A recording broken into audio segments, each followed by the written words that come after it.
बिहारचा chief secretary त्यांनी महाराष्ट्र पोलिसांना warning दिली।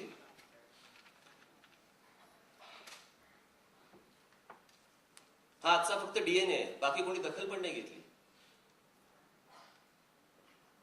मला मराठी वर्तमानपत्रांमध्ये पण किती बातम्या आल्या, पण ही किती मोठी बातमी आहे, किती महत्वाची बातमी आहे आणि याची दखल सुद्धा घेत नाही तुम्ही।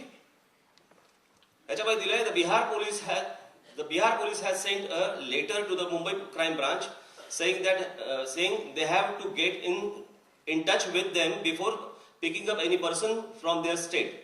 On Tuesday, the crime branch had picked up the suspect in the Azad Maidan riot from Bihar.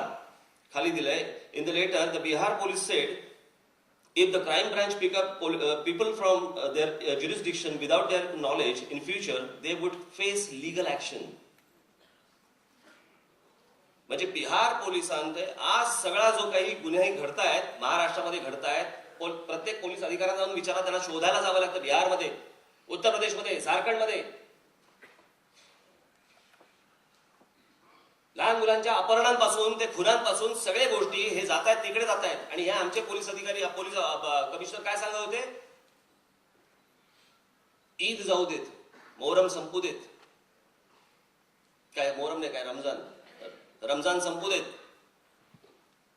Ramzan संपेपर्यंत थांबतील का हे लोक?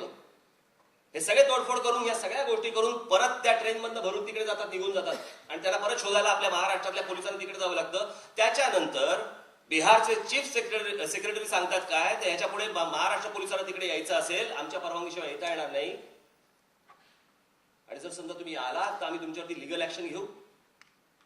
एक देश आहे, हा देश एकसंघ राहायला पाहिजे।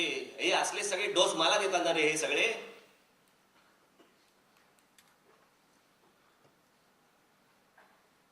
मी त्या बिहारच्या चीफ सेक्रेटरीना सांगतो आत्ताच,